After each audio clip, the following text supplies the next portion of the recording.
आरोपी को कोर्ट में हाजिर किया गया। मोहम्मद आमिन, शंकर उखा और भगीरथ, ये तीनों के ताल्लुक से पुलिस ने जुडिशियल कस्टडी का रिपोर्ट दिया हुआ था कि उनकी फ़िज़िकल कस्टडी की अब उनको ज़रूरत नहीं है, इसीलिए कोर्ट ने उनको जुडिशियल कस्टडी में लिया है।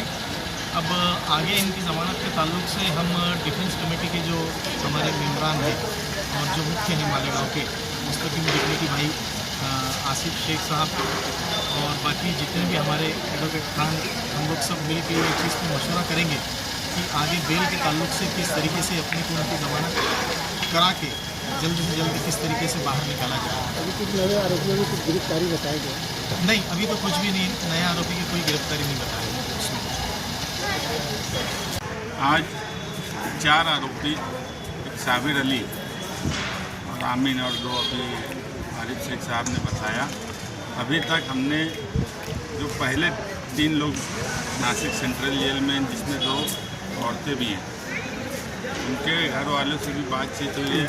इस मरतबा वकीलों के मशवरे के हिसाब से जो 12 नवंबर का एक तजुर्बा हम लोगों के साथ में जुड़ा हुआ है, तो बहुत घाई और जल्दबाजी नहीं करना चाहते।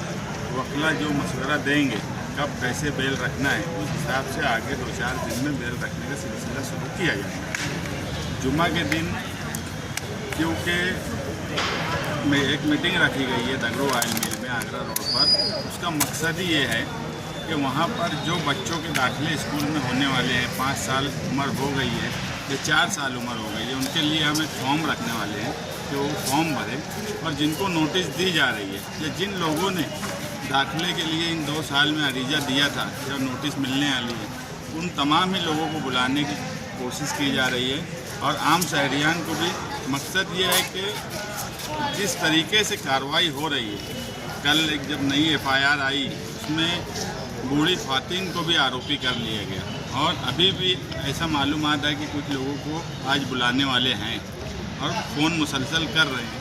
तो ऐसे वक्त में शहरियान के साथ सर जोड़ कर बैठने का मौका जुमा के दिन 8 बजे से 10 बजे तक है। मैं तमाम ही शहरियान से गुजारिश करूँगा कि ऐसे संगीन हालात में वो एक प्लेटफॉर्म पर आए और जिन लोगों को भी माइनॉरिटी डिफेंस कमेटी की हिमायत करना है, वो माइनॉरिटी डिफेंस कमेटी के कन्वीनर आसिफ शेख को वहाँ पर आकर अपनी हिमायत का लेटर दे सकते हैं।